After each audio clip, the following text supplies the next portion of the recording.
Pip, tally-ho, Joolz Guides here, in which I wander around London and tell you fascinating facts. Don't forget to hit the subscribe button if you like the videos. And today, well, we're starting in Highgate, but we're actually going to walk down to Crouch End. We're starting outside Highgate Station, where, amazingly, on the station platform, do you know who was born in Highgate Station?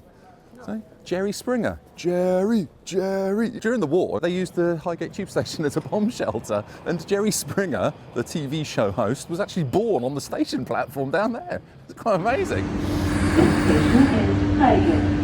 This station is Highgate. I don't know anybody who pronounces it Highgate. It's like living back in the 1920s. Above here, there's this abandoned station. It's one of the most beautifully preserved abandoned stations in London, really. It's really hard to see in the summertime because the leaves obscure your view. But in the wintertime, you can actually get a good view of the station. Back in the 1860s, they had a train that went all the way from Finsbury Park up to Edgware, and it came through here. But anyway, yeah, they didn't need it anymore.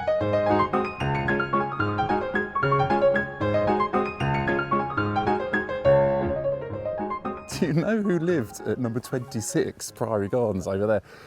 Bridget Hitler.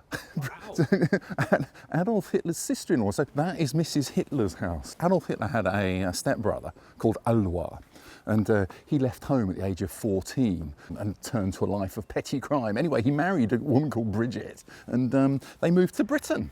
This Alois fella faked his own death and moved back to Austria or something to escape from Bridget. And it left her a bit penniless, so she ended up having to take lodgers at her house here at number 26 Priory Gardens. Nowadays, it's a bit embarrassing being Mrs. Hitler, she told the Daily Express. Mind you, I have nothing to say against the Nazis as I found them. She even claims to have persuaded Hitler to trim his moustache into that little famous moustache. She takes the credit for it, if credit is the right word. I wonder if they know. They must know.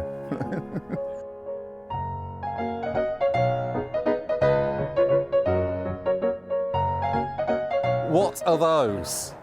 You watch Joolz Guides? They are your favourite. They're stink pipes. Do you love a stink pipe? Well, I think they're stink pipes. Anyway, look, I haven't looked this up. My friend spotted them, thanks Andy. He said, Julian, what are those things down there?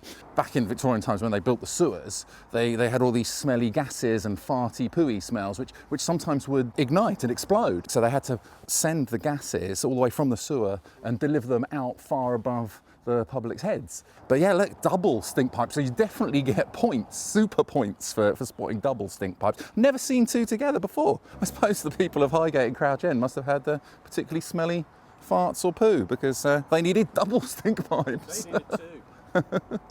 Were they originally painted green and looks like green paint peeling off there? Yeah, paint there, but they've been completely abandoned. Relics of a bygone age. They belong in a museum. So do you, Dr. Jones. You did that on purpose because you knew I was going to say that.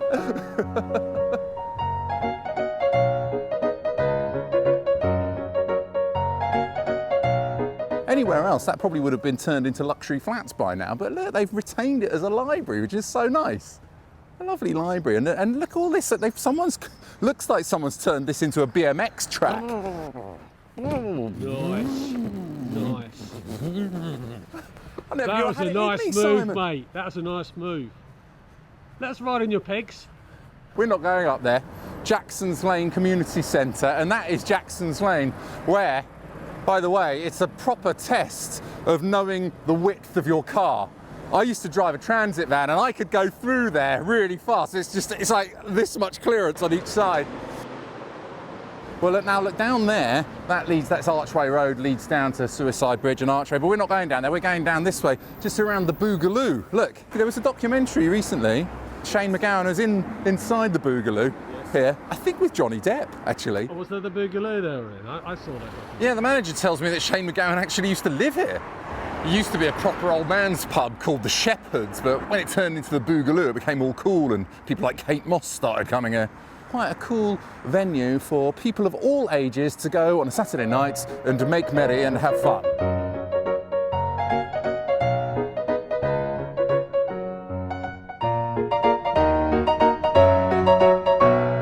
So this is more or less where you can start the Parkland Walk. They dug up all the rails and everything, and they turned this whole stretch into a beautiful nature reserve. So those are the tunnels that lead towards the old abandoned station at Highgate that I was talking about. But you can't go in there now, but now it's a bat sanctuary. They've got bats in there. If you keep going down here, you'll come to Finsbury Park, but we're going to get off at Crouch End. You reckon that's from the trains? Yeah, they put cabling. In 1954 they closed sort of for public, and it's just remained for freight trains. The last freight train came in 1970. It's enough to give you the freight train blues. Oh Lordy Mama got 'em in the bottom of my rambling shoes.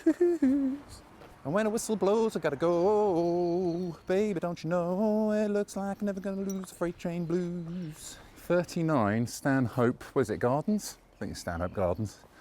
That is where Pink Floyd was first formed. Syd Barrett used to live in there with Roger Waters, and their landlord in the 1960s was a guy called Mike Leonard. He was one of their tutors, I think, at one of their art colleges. And the original name for the Pink Floyd band was Leonard's Lodgers when they were living there. Amazing, isn't it? Look at that. All in all, that is just another brick in the wall. Very, very good.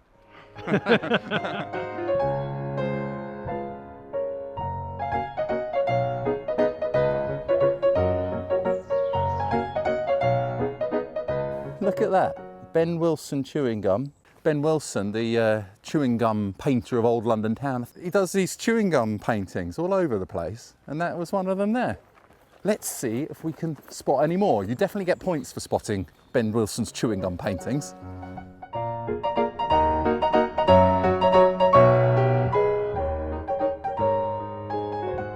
I was waiting for the 6:23 actually. We apologise to inform you the 4:20 from Crouch End is not ever going to come. It's Crouch End Station. The only thing that's remaining really is a platform. It's one of those places where you can easily imagine people waiting, obviously. It's almost like they're ghosts from the past. Still Exactly. waiting for their train. And I hear the ghost train rumbling along the track you see. 1954 was the last train here. steam, of course. Steam trains, yeah. That'd be so cool. The sound and They've got this little man here, he's called a Spriggan. You see him jumping out the wall? what, they like the Green Man? Yeah, he's from Cornish folklore, Spriggan. But in years gone by, kids used to dare each other to kind of go from this station to the next station. They said there was a ghostly, scary, creepy goat man who used to haunt the area. Probably just a flasher.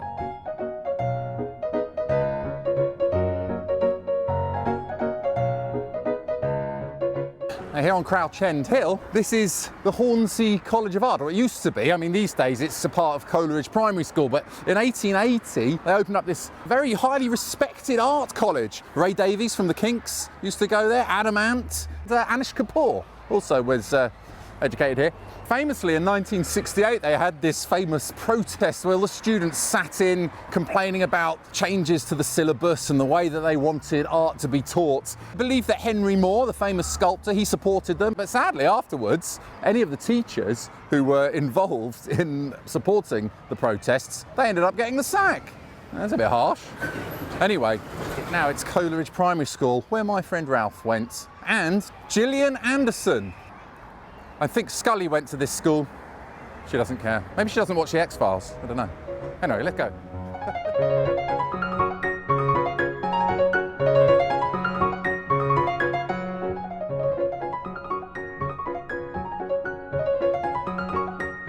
Do you remember in the Peckham video, Simon, we went past, just next to the library, was the Mountain View Theatre School. Well, originally it was here. There was this rather pleasingly named Peter Coxhead, no joke, that was his name. In his regiment in the Second World War, they wouldn't let him join the theatrical, I don't know, society or whatever it was, and he got a bit upset about it. So he said, I know, I'll start up my own theatre school here, and he named it Mount View after the local telephone exchange. I don't know, I wasn't around those days. Does that mean that they used to phone up and so sort of go, operator, give me Mount View 6735? Is that probably what it meant? Anyway, we're actually going to talk about this house over here. There it is, 135. Mr. Trebus's house. He was legendary. Did you see that programme I sent you, Simon, on YouTube?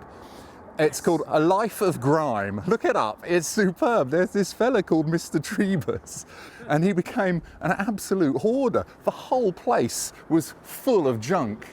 So much so that he couldn't actually even get in and out of his house. He had to use ladders. They ended up putting up this whole scaffolding platform so that they could get this stuff. Because he was, Mr. Trebus, aged 80, he's climbing up the scaffolding. He's got these like pliers, those grips and stuff, and he's undoing all the scaffolding. Eventually, they did manage to, I think they arrested him, moved him out, and they did clear the place.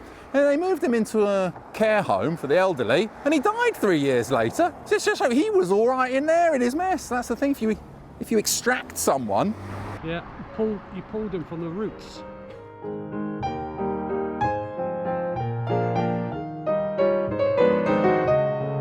Just a few doors down from Mr. Trebus's house is Church Studios. And this is, you know, Trumpton and Captain Pugwash. They were invented by Bob Burer and John Hardwick, who actually invented stop motion. They knocked together the houses 35 to 39 Womersley Road. I don't think we'll go there, but it's quite near here. And they turned these houses into film studios where they filmed all their little stop motion. You know, Pew, Pew, Barney McGrew, Cuthbert, Dibble, Grub. Pew and Pew were actually twins. Some people think it's Pew, Pew, but it's not. It's Pew and Pew, because they were twins. Pew, Pew, Barney McGrew.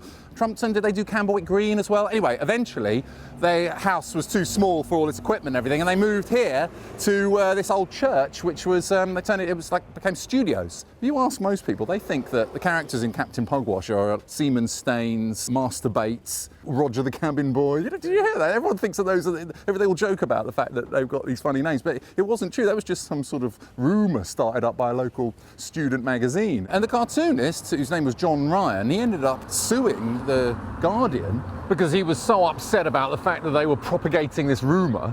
Afterwards, they rented space out to Dave Stewart and Annie Lennox from Eurythmics. Sweet dreams are made of this.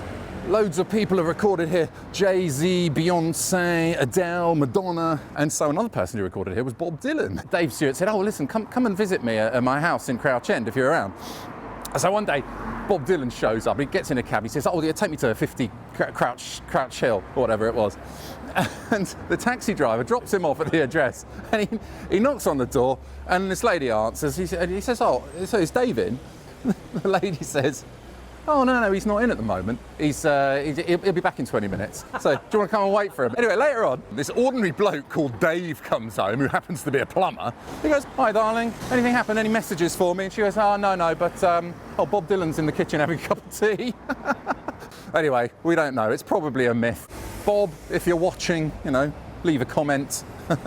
Look, the King's Head is a legendary comedy venue, one of the first in London after the Comedy Store opened up, famous for their new act nights. Eddie Izzard, Jack Dee, Robbie Coltrane, Rowan Atkinson, Alexis Sale, Paul Merton.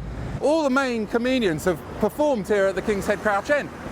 It's downstairs. And the most important performer, I think you'll agree, who has ever done a gig there, is the great Joolz from Joolz Guides. I did my first ever stand-up comedy night there.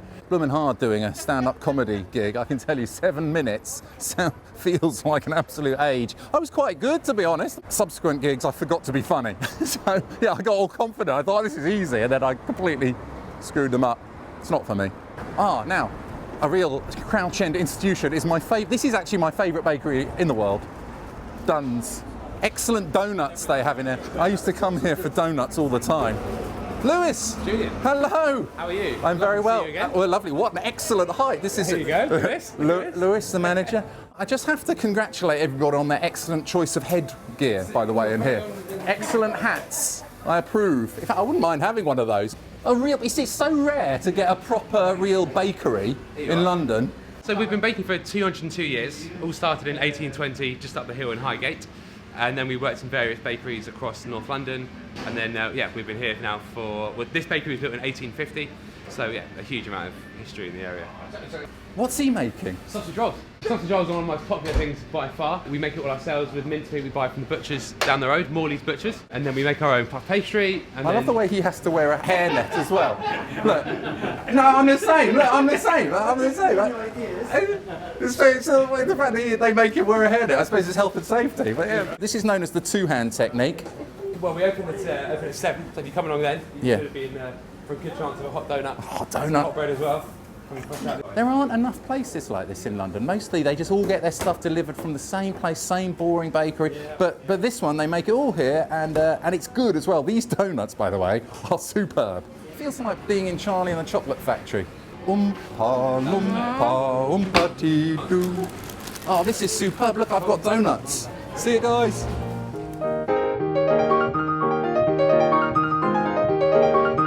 Yet another pity. I mean, this was the Hornsey Town Hall.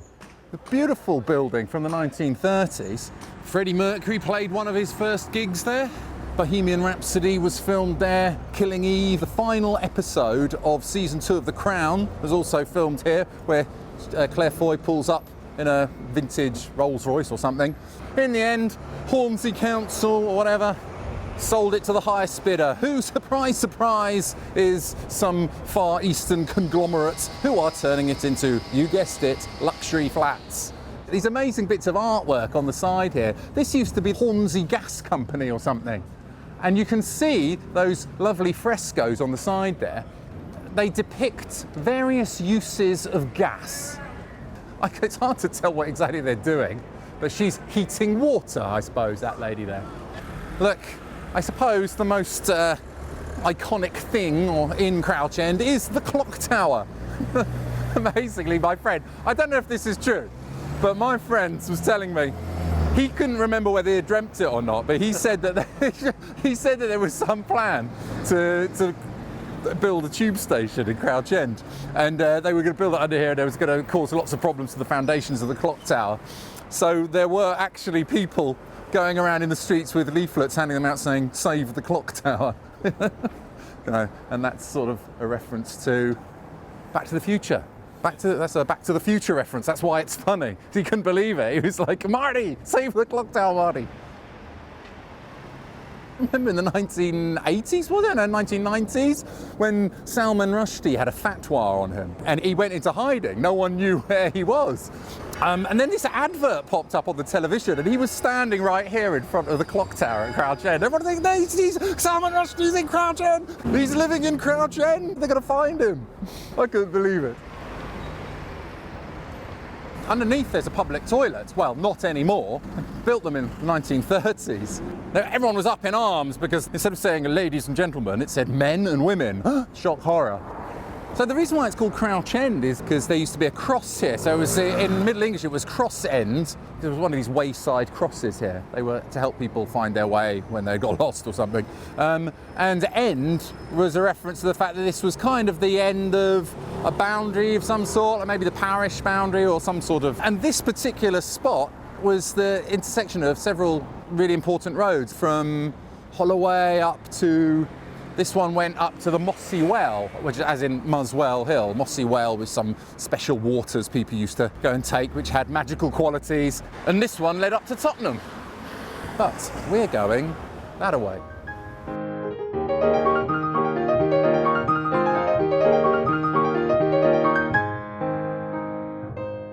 Just opposite there, points for spotting Ben Wilson's chewing gum paintings. Look, there's more of them. There's loads of them all along here.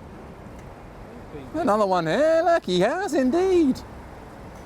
Actually, there's some graffiti artist. He's got a bit of a running kind of battle with the council. He keeps doing graffiti on all these bollards, and the council keep coming along and painting them, and he does more graffiti.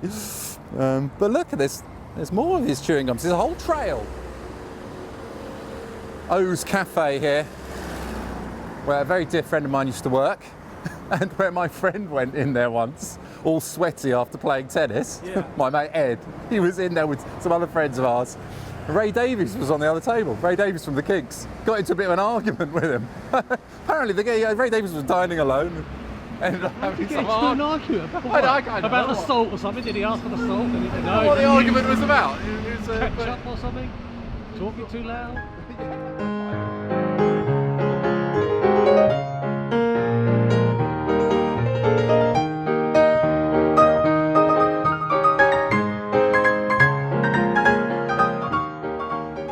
Past the Maynard Arms here, so you get lots of these things are named after people. Stephen Maynard.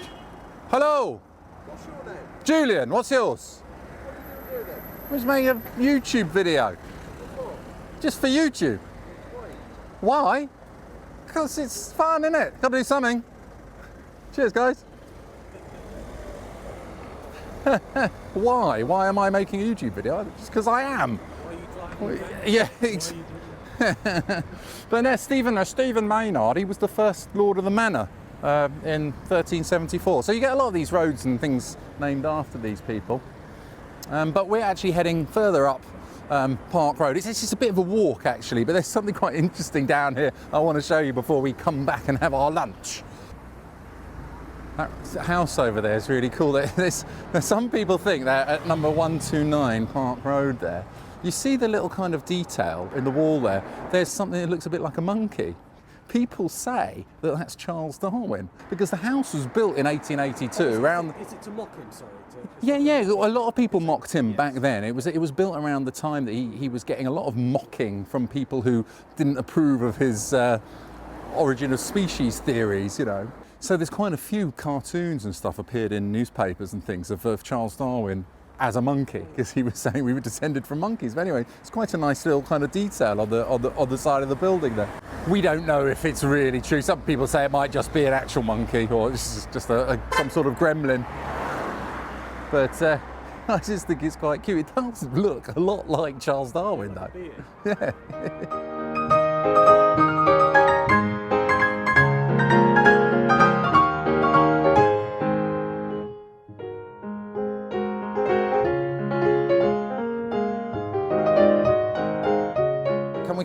Yes, please. I think we'll have our lunch here. Yeah, come in. Fantastic. Come to the best place. Excellent. This is table 14. You know what it's known for. Bob Dylan sat here, except he didn't sit here. Right. He sat here. Oh, what? Okay. Would you rather sit here? No, it's okay. No, you take the seat of honour. So when he came in here, he was going to move to Crouch End, but shortly afterwards, he wasn't going to move to Crouch End. So I don't know what we did Are you wrong. to blame? Bearing in mind we've been open for 30 years, and this was in 1993. Yeah. Those old licensing laws, do you remember? You couldn't have alcohol without food. Right. So, you know, Dylan comes over from the States and quite understandably sits down in a restaurant and says, "I'll have a whiskey, please." And the woman serving him said, "No, I'm afraid you can't have a whiskey."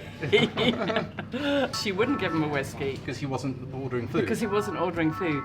The guy sitting with him, who we believe was Dave Stewart, turned to her, and it was very uncool, said, "You don't know who he is, do you?" But the best thing is, she just went, "No, I've no idea." And he stormed out and decided never to come to Crouch End No, ever again. It was all your fault. He had a coffee. One more coffee for the road, or what's the name of his song? One more cup of coffee for the road. That's it. You can even listen to Bob Dylan through the headphones here. They've got a little, you bring your own headphones if you like. Got headphones jack there.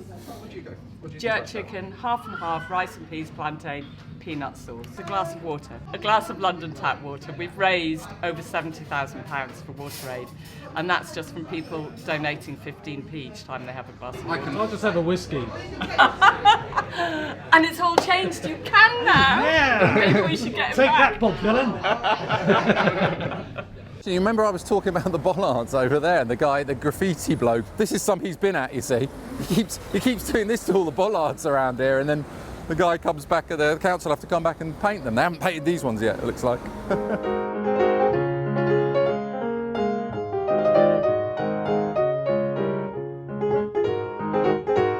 Virgin Active Health Club. Well, actually, that used to be the Athenaeum, and then in 1897 it became the Queen's Opera House. But then, unfortunately, it got bombed during the war, and then they never really returned it to its former glories. I heard that Laurel and Hardy even performed there once. They stayed at the pub down there, where we'll go to later. Anyway, but look, just a few doors down, the first place they ever had acupuncture was in there, and it was performed by the best practitioner of traditional Chinese medicine, Bo John. If anyone in Australia, she's in Australia now, anyone needs some acupuncture or Chinese herbal medicine, look up Bo John. Bojeon. It's my video, I can big people up if I like.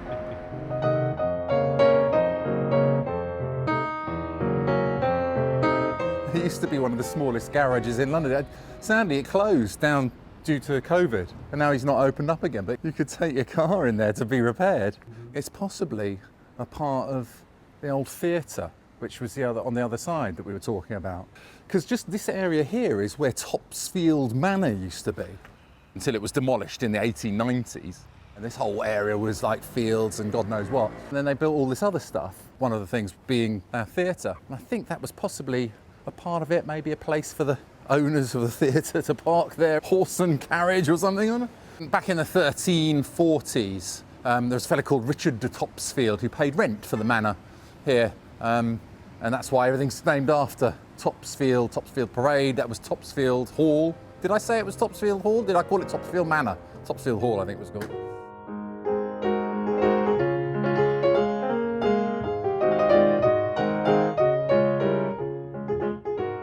We're going to stray off into Hornsey a little bit, but only because there's a few things up there that I really wanted just to quickly look at. But we are going to swing round and come back again. But oh look, you see right here, for example, this is it's now a cinema, Art House Cinema. They've got 2 cinemas in Crouch End now. Lucky them. But this used to be the Salvation Army. Oh look, this stone here was laid by Silas K. Kitto was his name. Silas Kitto Hocking, Esquire, laid this stone in 1912. And he had the honour of being the first person, he was a writer, an author, and he was the first person to sell over 1 million books in his lifetime. Wow. Yeah, and I've never heard of him.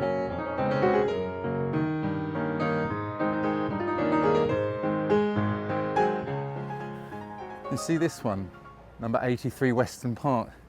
You've seen Shaun of the Dead? When Simon Pegg, he comes out, the whole place is swarming with zombies, but he's a bit hungover or something. He's coming out of his house, he comes out here, and he walks just down here, he just wanders around like this. There's that scene. And he comes down to the newsagent, who's over here. Is it a Londis? I think it's a Londis, over there. It's a great scene, I like the film. Shaun of the Dead is very funny.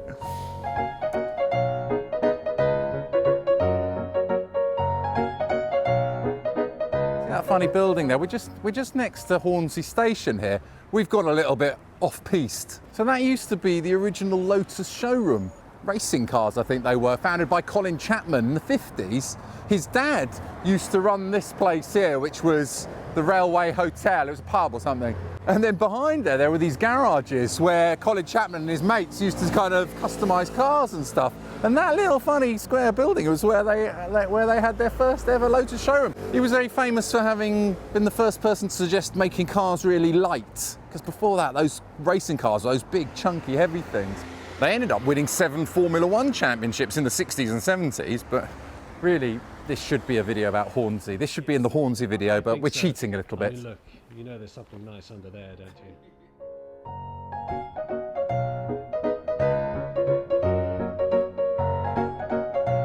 Look at this excellent 15th century church tower. This used to be St Mary's, Hornsey. After a while, when lots of people started moving to the area around the, Victorian times, I suppose, like 1830s, whatever, they decided that wasn't big enough. They wanted to build a new church. So they knocked down the old church and used some of the rubble to make that tower a bit taller. And they built a new church over here, but then they ran out of money. And so they thought, well, we don't have enough money to put a church tower in. So they kept the old church tower there so they could ring the bell and everything. Eventually, around 1880, the church became unstable or something to do with foundations. And they ended up having to knock it down. And then that one, meanwhile, has just remained. So that's rather nice, isn't it? It is open sometimes. You can go in, you can go up, I think Sundays, but not today. I'm trying to find a grave in here belonging to Harriet Long and Jacob Walker, I think his name is. It's a slave buried with his mistress. Well, he then became a servant. It's kind of unusual to see. 'Cause normally they wouldn't be buried together. Look, here you go.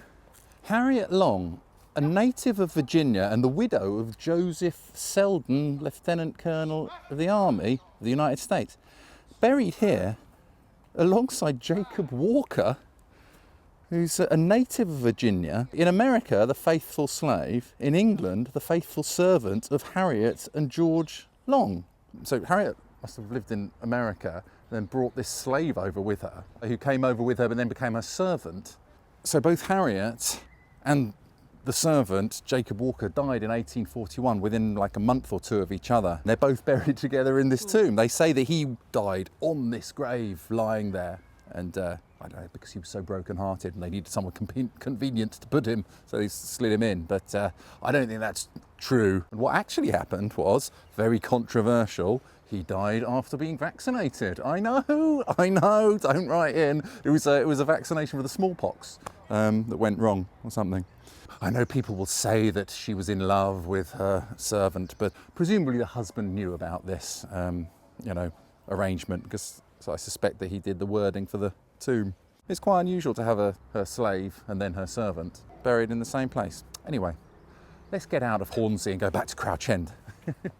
What's this? Church Lane, I think this is, leading to Tottenham Lane. Look over there, Conk Studios, where this belongs to Ray Davies of the Kinks. And I know that because my sister, Little Lost Lou, once played a gig in there, and he was present. Did he like her? Did he say she was good? Do you remember? I was there myself. I can't recall.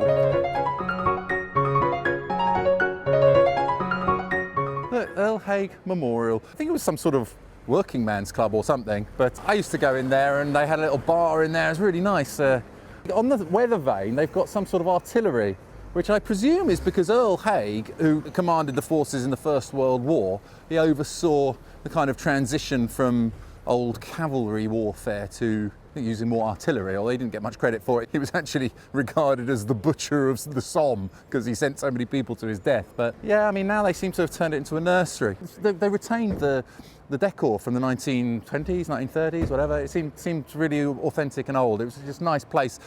But anyway, look, conveniently there's a pub next door, so let's go there.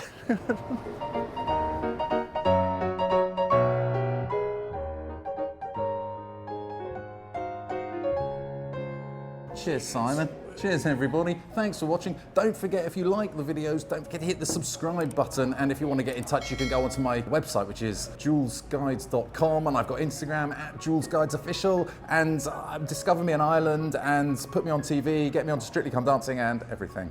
Cheers. See you next time.